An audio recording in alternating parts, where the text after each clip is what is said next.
Hello everyone, welcome back to Boundless Learning. So this will be the second part of the previous video that I posted, which was on the topic plant tissue. So in today's video, we'll be continuing with that same chapter but another topic, which is animal tissues. So tissue अभी तक हमको ये clear हो गया है कि tissue होता क्या है. What does the term tissue mean? So tissue is a group of cells which have a similar structure, similar origin, and they come together to perform a specific function. तो similarly animals के अंदर ये जो different type के sales या different type के group of sales या फिर टिश्यूज होंगे जो कि एक एनिमल या फिर किसी ऑर्गेनिज्म की बॉडी का स्ट्रक्चर भी फॉर्म कर रही है, साथ में कुछ स्पेसिफिक फंक्शन भी परफॉर्म कर रही है, उसको हम एनिमल टिश्यू बोलेंगे. सो नेमली एनिमल्स में ये चार टाइप के कॉमन कनेक्टिव टिश्यूज प्रेजेंट होते हैं. First one is the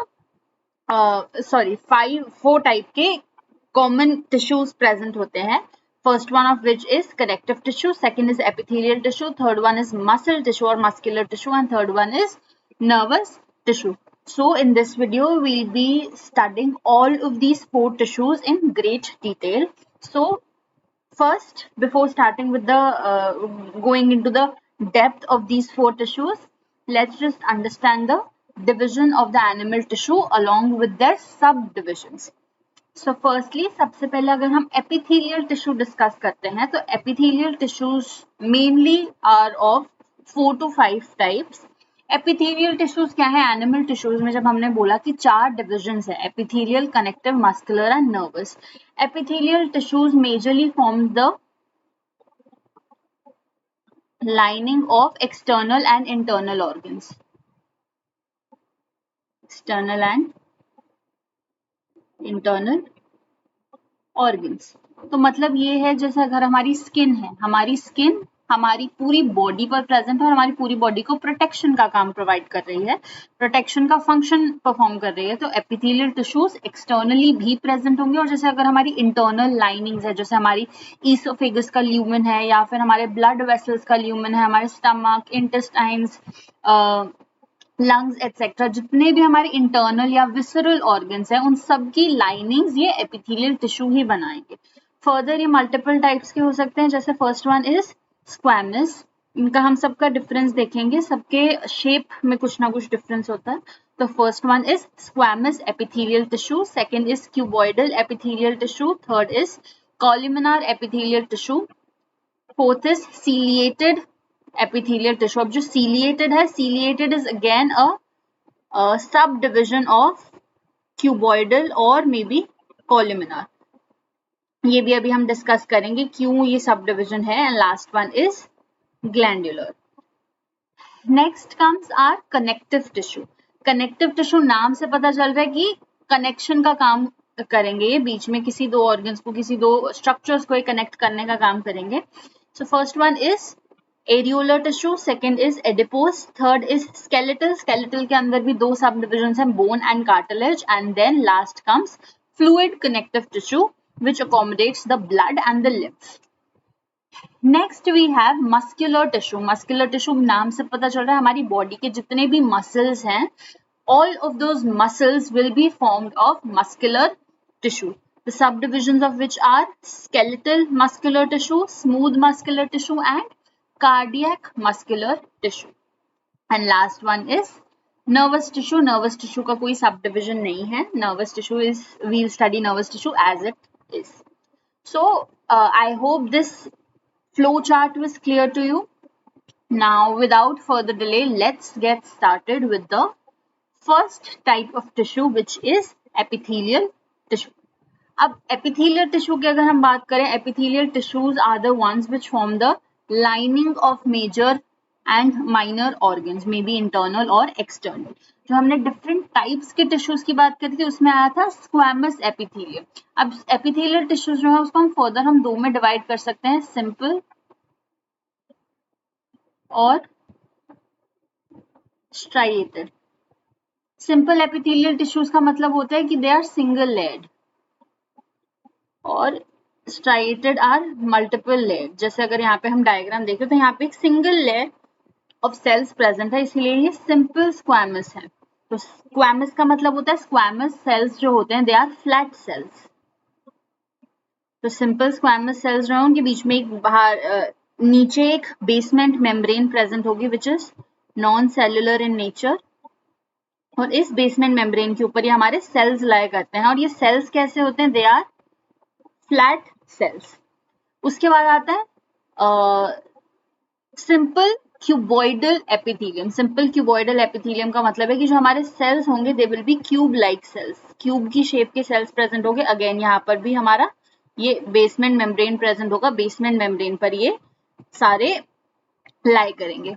next is columnar. अब अगेन सेम चीज है, सिंपल मतलब कि सिर्फ सिंगल लेयर सेल्स हैं, और कॉल्यूमिनार मतलब कॉलम लाइक, यहाँ पे कॉलम लाइक सेल्स प्रेजेंट होंगे जैसे आपको दिख रहे हैं। अगेन यहाँ पर भी नीचे बेसमेंट मेम्ब्रेन पर ही सारे सेल्स रेस्ट करेंगे। Then we have ciliated columnar epithelium. अब सीलिएटेड सेल्स जो है वो अगर कॉल्यूमिनार सेल्स के ऊपर अगर यहाँ पे सीली आ जाए तो ये सीलिएटेड कॉल्यूमिनार एपिथेलियम बन जाएंगे। अगर क्यूबॉइडल सेल्स के ऊपर सीली आ जाए तो ये सीलिएटेड क्यूबॉइडल एपिथेलियम बन जाएंगे। नेक्स्ट हमने डिस्कस किया था ग्लैंडुलर एपिथेलियम। ग्लैंडुलर एपिथेलियम क्या होते हैं, glandular epithelium majorly play a role in secretion, मतलब ऐसे एपिथेलियल सेल्स जो कि कोई फ्लूइड या कोई भी एंजाइम कोई भी सब्सटेंस को सिक्रीट कर रहे हैं उसको हम ग्लैंडुलर एपिथेलियम बोल देंगे। फॉर एग्जाम्पल हमारे ऑयल या फिर सिबेशियस ग्लैंड्स,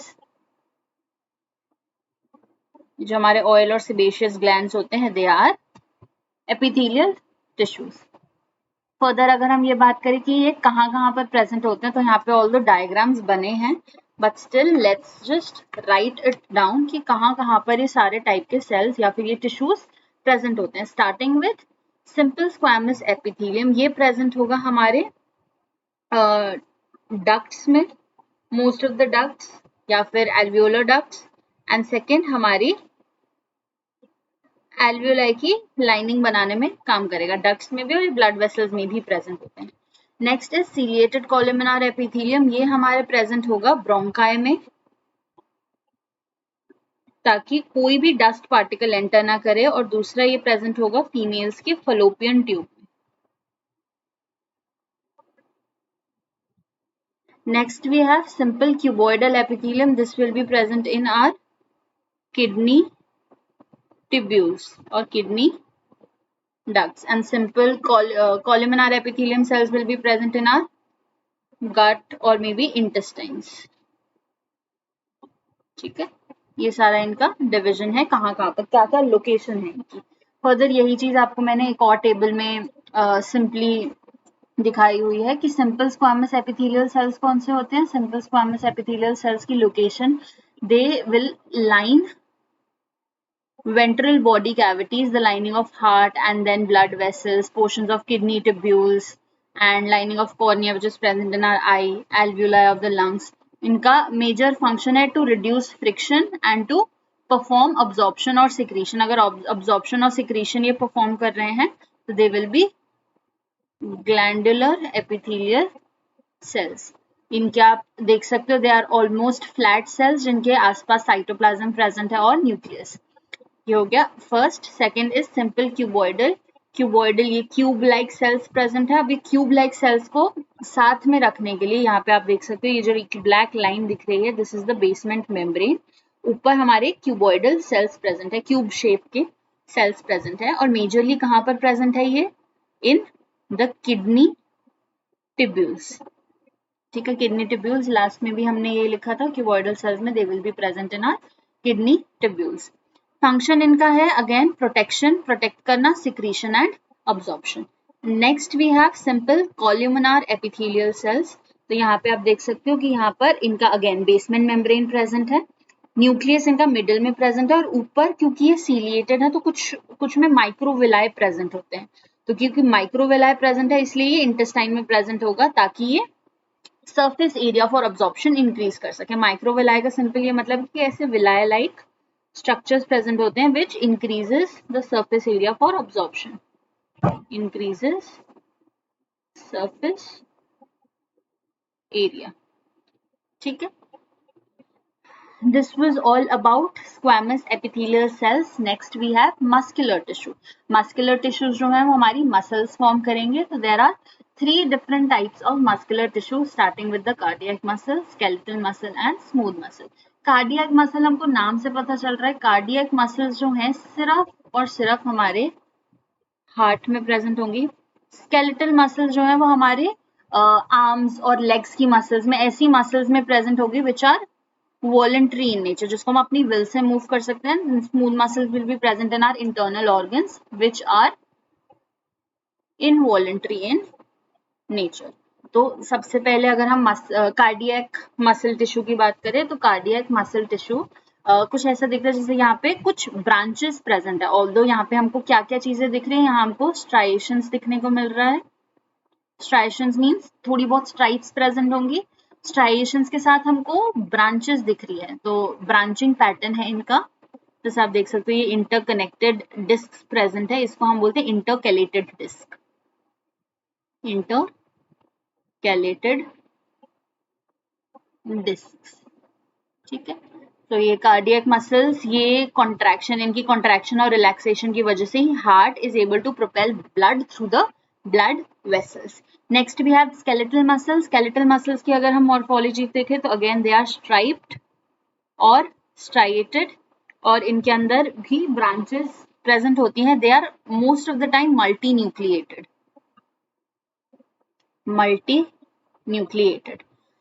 तो स्केलेटल मसल्स जब कॉन्ट्रैक्शन और रिलैक्सेशन करती है तब ये हमारे स्केलेटन को मूव करती है, making it possible for us walk, dance, bite an apple, play the ukulele. और मेजरली जितने भी एक्शंस होते हैं सारे ये स्केलेटल मसल्स ही करवाती हैं, क्योंकि स्केलेटल मसल्स को हम स्ट्राइएटेड मसल्स भी बोल सकते हैं या फिर वॉलंटरी मसल्स भी बोल सकते हैं। ठीक है, नेक्स्ट इज कार्डियक मसल आपने देख लिया, और smooth muscles. Next comes smooth muscles. अब अगर स्मूथ मसल्स का हम अपीयरेंस देखें तो इनका शेप कैसा है, इनका शेप इज स्पिंडल। इनके अंदर स्ट्राइएशंस प्रेजेंट नहीं है and they are uninucleated. Next let's discuss about smooth muscle tissues. तो इनके कॉन्ट्रैक्शन की वजह से हमारे इंटरनल ऑर्गन्स के फ्लूइड्स मूव करते हैं थ्रू द डाइजेस्टिव ट्रैक्ट, और ये हमारे आर्टरीज की डायमीटर को रेगुलेट करती है। स्मूथ मसल्स को हम अनस्ट्राइएटेड या फिर इनवॉलंटरी मसल्स भी बोलते हैं। ठीक है, so this was all about muscular tissue. इसके अंदर ज्यादा कुछ ऐसा कॉम्प्लेक्स था नहीं, सिर्फ छोटा सा टॉपिक है मस्कुलर टिश्यू का। Next we have nervous tissue. अब कनेक्टिव टिश्यू भी रहता है, बट कनेक्टिव टिश्यू से पहले I am discussing nervous tissue because it is comparatively easier और छोटा टॉपिक है। कनेक्टिव टिश्यू में हमको थोड़ा समझने की जरूरत ज्यादा है, इसलिए we will be discussing that at the end. So after muscular tissue let's discuss nervous tissue. अब नर्वस टिश्यू जो है, नर्वस टिश्यू हमारे नर्व सेल से बना होता है। नर्व सेल्स को हम और क्या बोलते हैं, नर्व सेल्स को हम न्यूरॉन बोलते हैं। इसलिए यहाँ पर एक न्यूरॉन का स्ट्रक्चर, टिपिकल न्यूरॉन का स्ट्रक्चर दिखाया गया है, जिसके अंदर क्या क्या कंपोनेंट्स है। एक तो है हमारे पास डेंड्राइट्स। डेंड्राइट्स का काम होता है सिग्नल को सेल बॉडी के पास लेकर जाना। फिर है हमारे पास ये cell body. Cell body is the main cellular portion of the main cellular portion, जिसके अंदर हमारा सारा साइटोप्लाज्म, न्यूक्लियस, सारे सेल ऑर्गेनल्स प्रेजेंट होंगे। तो यहाँ पे ये न्यूक्लियस प्रेजेंट है। उसके बाद आता है हमारा एक सिंगल प्रोसेस जिसको हम बोलते हैं एक्सॉन। अब axon is covered by multiple Schwann cells. Schwann cells क्या है, ये जो आपको येलो कलर के सेल्स दिख रहे हैं, दे आर शॉन सेल्स। अभी जो शॉन सेल्स के बीच में जो छोटा सा स्पेस बचा है, इसको हम बोलते हैं नोड ऑफ रैनवियर। अब शॉन सेल्स एक टाइप का मटेरियल सिक्रीट करते हैं जिसको हम बोलते हैं माइलिन। ये जो माइलिन सिक्रीट होता है, ये पूरे एक्सॉन के ऊपर एक कवरिंग सी फॉर्म कर लेता है, जिसको हम माइलिन शीट बोलते हैं। माइलिन का मेजरली काम होता है इन इंसुलेशन, ताकि insulation and to prevent the leakage of nerve impulse, prevent leakage of nerve impulse. ठीक है, और फिर नर्व इम्पल्स इसमें पूरे एक्सॉन में ट्रेवल करके देन एंटर करती है एक्सॉन टर्मिनल में। और वैसे ही इस न्यूरॉन के पीछे एक और न्यूरॉन अटैच्ड होगा सिचुएटेड होगा तो एक्सॉन टर्मिनल के पास जितना भी सारा सिग्नल है, सारे इलेक्ट्रिकल इम्पल्स है, वो उसको ट्रांसफर कर देगी towards the dendrites. So this was all about the typical neuron. और अगर थोड़ा सा और चीज हम इसके बारे में डिस्कस करें कि नर्वस टिश्यू की अगर हम बात करें तो नर्वस टिश्यू का हमारी बॉडी में इंपॉर्टेंस क्या है. So it helps in the transmission of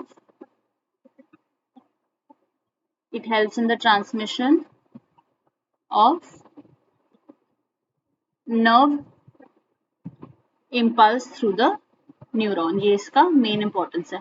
again अगर हम डायरेक्शन ऑफ नर्व इम्पल्स की बात करें तो नर्व इम्पल्स सबसे पहले एंटर करता है इनटू द डेंड्राइट्स. डेंड्राइट्स के बाद जाता है सेल बॉडी में, सेल बॉडी के बाद axon and then towards the axon terminal. तो यही है हमारा डायरेक्शन नर्व इम्पल्स का कि सिग्नल सबसे पहले डेंड्राइट्स एक्सेप्ट करेंगे, डेंड्राइट सिग्नल को आगे की तरफ पास करते हैं towards the cell body, cell body signal को आगे की तरफ पास करेंगे towards the axon and then the signal will go towards the axon terminal. जब ये axon terminal तक चला गया, यहाँ से इसके पीछे एक और न्यूरॉन ऐसे करके प्रेजेंट होगा जिसके यहाँ पे डेंड्राइट्स होंगे. तो ये सिग्नल वापस इन डेंड्राइट्स को दे देगी, डेंड्राइट्स देगा सेल बॉडी को, सेल बॉडी आगे जाके दे देंगे इसको एक्सॉन को, और फिर वो एक्सॉन टर्मिनल तक पहुंचेगा. वही सेम प्रोसेस कंटिन्यू होता रहेगा यहाँ पे. सो this was all about nervous tissue. और यहाँ पे आप एक नर्वस टिश्यू का डायग्राम भी देख सकते हो क्लियरली. तो ये हमारा जो है ये स्ट्रक्चर जो दिख रहा है, this is our cell body. Cell body के अंदर ये हमारा न्यूक्लियस है, ये सारे इसके डेंड्राइट्स हैं and this is the axon. ये डेंड्राइट्स हैं, ये न्यूक्लियस है. अगेन यहाँ पर भी ये हमारा सेल बॉडी है, मेन सेलुलर पोर्शन, ये इसका एक्सॉन है, और बाकी सारे हमारे क्या है, बाकी सारे हमारे dendrites and this is the nucleus. ठीक है. सो ये था नर्वस टिश्यू के बारे में. ऐसा कुछ एज सच कॉम्प्लिकेटेड नहीं था. Let's quickly move on to the last type of tissue which is connective tissue. Connective tissue majorly connection का काम करता है. अब कनेक्टिव टिश्यू को हम 4 कैटेगरीज में मेजरली डिवाइड कर सकते हैं, या फिर अगर हम इजी सिंप्लीफाइड वे में क्लासिफाई करने की कोशिश करें तो first one will be the areolar tissue, second is adipose tissue, third one will be our skeletal tissue and the fourth will be the fluid connective tissue. तब यहाँ पे ये dense connective tissue और loose connective tissue को अगर आप ignore भी कर दोगे तब भी कोई problem नहीं है. अभी आपके syllabus में ये dense connective tissue और loose connective tissue नहीं है. Everything which we have to remember वो मैं आपको अभी यहाँ पर बता दूंगी. तो सबसे पहले एक बार हम classification देख लेते हैं इसकी कनेक्टिव टिश्यू की.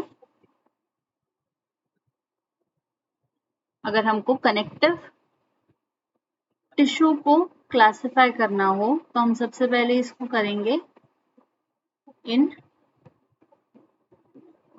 Areolar tissue, adipose, skeletal, and lastly we have fluid. अगर थोड़ा सा हम एरियोलर टिश्यू के बारे में पढ़े तो एरियोलर टिश्यू क्या होता है. Areolar tissue is majorly present as cushioning material, मतलब हमारे बीच बीच में प्रेजेंट होते हैं. अगर हम ये बात करें कि बीनीथ द डर्मिस, हमारे स्किन के बीच में प्रेजेंट होंगे, स्किन पे, डाइजेस्टिव ट्रैक्ट में, रेस्पिरेटरी ट्रैक्ट में, मतलब मेजरली ऑर्गन्स को या मल्टीपल ऑर्गन्स को सपोर्ट देने का काम करते हैं. तो ये जो है this is all about areolar tissue.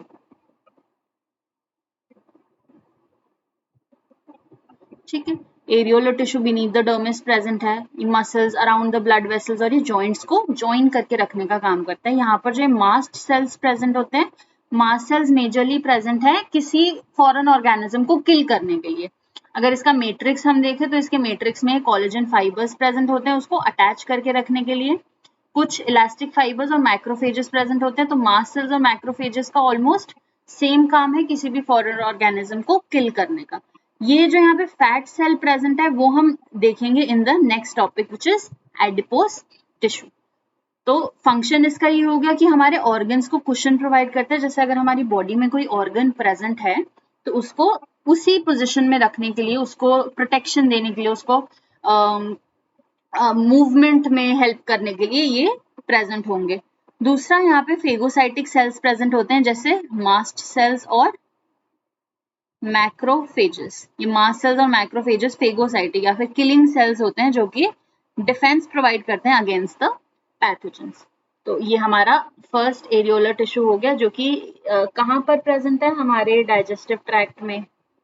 Like ये समरी सी है, डाइजेस्टिव ट्रैक्ट में, हमारे रेस्पिरेटरी ट्रैक्ट,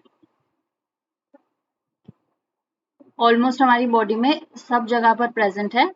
क्या फंक्शन प्रोवाइड कर रहे हैं, दे प्रोवाइड कुशनिंग, ठीक है, और फेगोसाइटिक सेल्स भी प्रेजेंट है। फेगोसाइटिक सेल्स प्रेजेंट होने की वजह से ये डिफेंस में हेल्प करते हैं। Next we have adipose tissue. Adipose tissue हमारे स्किन में थोड़ा अंदर की तरफ सिचुएटेड होते हैं। सबसे ज्यादा ही प्रेजेंट है हमारे बटॉक्स में एंड ब्रेस्ट में। तो हमारे आईज के अराउंड जो पैडिंग और किडनीज के अराउंड पैडिंग है, वो भी यही करते हैं। एडिपोज टिश्यू को अगर हम सिंप्लीफाइड वे में समझने की कोशिश करें तो they are fat storing cells, ठीक है, फैट को स्टोर करके रखते हैं। तो क्योंकि फैट को स्टोर करके रखते हैं तो पैडिंग एंड कुशन की तरह काम करेंगे, शॉक अब्जॉर्बर की तरह, हीट लॉस को प्रिवेंट करेंगे, इंसुलेटर्स की तरह काम करके, और एनर्जी रिजर्व स्टोर करके रखते हैं। हमारी बॉडी में जब कार्बोहाइड्रेट्स प्रेजेंट नहीं है तो एडिपोज टिश्यू से ही फैट का हम ब्रेक डाउन करेंगे फॉर द एनर्जी, ठीक है। तो adipose tissue are fat cells जो कि फैट को सिंपली स्टोर करके रखते हैं। Next classification is skeletal. अब स्केलेटल भी दो टाइप के हैं हमारे पास, बोन्स और कार्टिलेज। अगर बोन और कार्टिलेज का आपको थोड़ा बहुत डिफरेंस पता भी होगा, bone is hard, cartilage is soft. Bone majorly structure provide करने का काम करती है, ठीक है। अगेन कार्टिलेज जो है वो भी क्योंकि स्केलेटल है, स्ट्रक्चर तो साथ में प्रोवाइड करेगी ही, बट इट गिव्स फ्लेक्सिबिलिटी। और बोन जो है हमको रिजिडिटी प्रोवाइड करती है, मतलब क्योंकि हार्ड होती है तो रिजिडिटी देगी। बोन्स हमारे मेजरली प्रेजेंट होते हैं आर्म्स में, ठीक है, लेग्स में। पूरा हमारा skeletal system is made up of bones. Cartilages हमारे प्रेजेंट होंगे tip of nose, then ear pinna, then between the joints को जॉइन करके रखने के लिए, ये सब कार्टिलेजेस और बोन्स इन जगहों पर प्रेजेंट होते हैं। तो अगर हम डेंस कनेक्टिव टिश्यू भी आते हैं। डेंस कनेक्टिव टिश्यू में मेजरली आते हैं हमारे टेंडन और लिगामेंट। ये हमने क्लासिफिकेशन नहीं किया इसमें, सो यहाँ पर ओके। इस क्लासिफिकेशन को अगर हम थोड़ा सा रिफाइन करें तो ऐसे कर सकते हैं कि लूज कनेक्टिव टिश्यू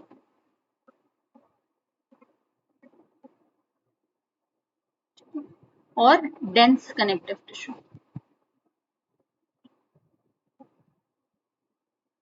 तो लूज कनेक्टिव टिश्यू में आ जाएंगे हमारे एरियोलर, ठीक है, और आ जाएंगे हमारे एडिपोस। एरियोलर और एडिपोस हो गए हमारे लूज कनेक्टिव टिश्यू में। डेंस कनेक्टिव टिश्यू में आएंगे हमारे टेंडन और लिगामेंट। अब टेंडन और लिगामेंट में ऐसा कुछ समझने वाला नहीं है, इसमें बस एक चीज इंपॉर्टेंट है कि लिगामेंट जो है वो बोन को मसल से ज्वाइन करके रखती है, और टेंडन जो है वो मसल को मसल से ज्वाइन करके रखती है। बस इतनी सी चीज है कि अगर हमारे पास ये एक मसल है, ये दूसरा मसल है, तो मसल को मसल से ज्वाइन करके रखेगा tendon. On the other hand अगर हमारे पास ये बोन है और यहाँ पे हमारे पास एक मसल है, तो बोन को मसल से ज्वाइन करके रखेगा लिगामेंट, ठीक है। तो ये हो गया हमारा dense connective tissue.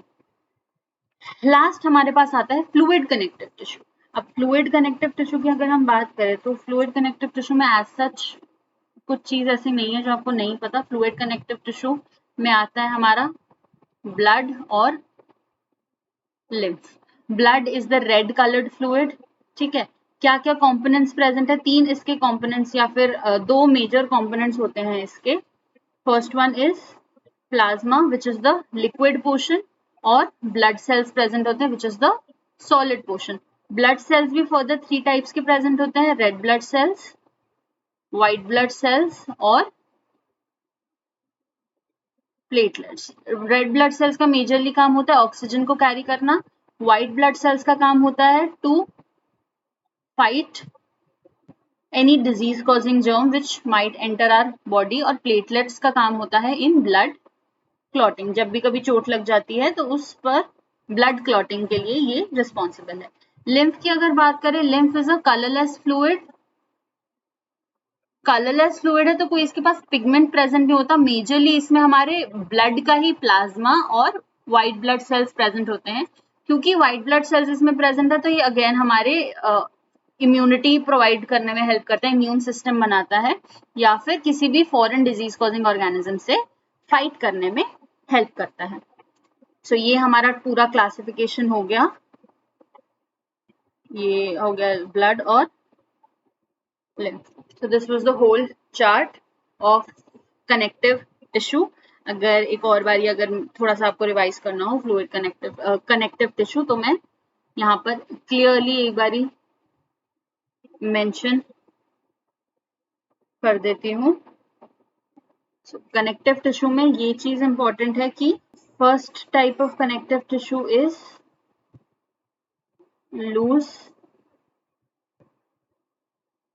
Connective tissue. Loose connective tissue का मतलब है कि जो इसका मैट्रिक्स है that is a little loose, इतना ज्यादा कॉम्पैक्ट नहीं होगा. लूज कनेक्टिव टिश्यू में हमारे 2 टाइप के टिश्यूज आ जाते हैं, areolar and adipose.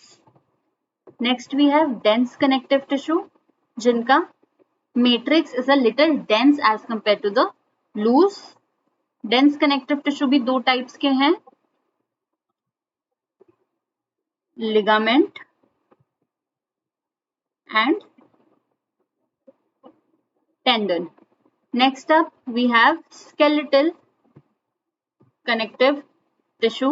Skeletal connective tissue is further of 2 types. इसमें skeletal connective tissue में आ जाते हैं हमारे bone और cartilage. And lastly we have specialized और fluid connective tissue जिसके अंदर आएगा हमारा blood and lymph. So this was all about connective tissue and in general we have discussed each and every tissue in detail. ये एक further पूरे animal tissue की summary है कि अगर हम epithelial tissues की बात करें तो epithelial tissues हमारे majorly present होते हैं gastrointestinal tract की linings पर और दूसरे hollow organs के around. ये surface skin की surface है और यहाँ पे basement membrane पे ये line करता है. skin की surface पे हमारे stratified एपिथेलियल सेल्स प्रेजेंट होते हैं क्योंकि आप देख सकते हो कि मल्टीपल लेयर्स के हैं. बाकी गैस्ट्रोइंटेस्टिनल ट्रैक्ट में ciliated, simple columnar, simple cuboidal, simple squamous, ये सारे टाइप के टिश्यूज प्रेजेंट है. ये फर्स्ट टाइप का टिश्यू हो गया एपिथेलियल. Next is muscular. तो हमारी हार्ट में ये कार्डियक मसल्स प्रेजेंट होंगी. हमारे जो आर्म्स और लेग्स हैं वहाँ पे स्केलेटल मसल्स प्रेजेंट हो गए. हमारे विसरल ऑर्गन्स में, इंटरनल ऑर्गन्स में स्मूथ मसल्स. तो यहाँ पे मस्कुलर टिश्यू का भी रिविजन हो गया. नेक्स्ट इज हमारा ब्रेन और spinal cord as well as the nerve. Brain और स्पाइनल कॉर्ड हमारा सेंट्रल नर्वस सिस्टम बनाते हैं. जितने भी सारे नर्व्स हैं हमारे पेरिफेरल नर्वस सिस्टम बनाते हैं. तो सेंट्रल नर्वस सिस्टम और पेरिफेरल नर्वस सिस्टम दोनों ही हमारे नर्वस टिश्यू से बने होंगे which constitute the nerve cells. And lastly we have connective tissue. Connective tissue में ये fat and other soft padding tissues इसमें आएंगे हमारे areolar. फैट सेल्स में आते हैं हमारे एडिपोस टिश्यू. यहाँ पे आपको बोन देखने को मिल रहा है. Bone which is a type of skeletal connective tissue. Bones पूरी बॉडी में स्केलेटन में प्रेजेंट है. और ये टेंडन जो है, टेंडन हमारी मसल को मसल से कनेक्ट कर रहा है which is a type of dense connective tissue. ठीक है. So this was the whole summary. Now after the end of these 2 videos हमने जो एक टारगेट सेट किया था कि हमको क्या क्या चीजें स्टडी करनी है। हमने ये देखना था व्हाट इज अ टिश्यू, वो हमको पता चल गया। हमको प्लांट टिश्यूज के बारे में पता चल गया, हमको एनिमल टिश्यूज के बारे में पता चल गया। So with this we have come to an end of this chapter of the topic of animal tissues as well as plant tissue, and we have discussed whole of the chapter of tissues in just 2 videos under 40 minutes. So thank you so much for watching. If you like the video, kindly share with all your share it with all your friends, क्योंकि आपके mid terms भी आ रहे हैं. So do study well for all of your exams, and thank you so much for watching. Keep learning.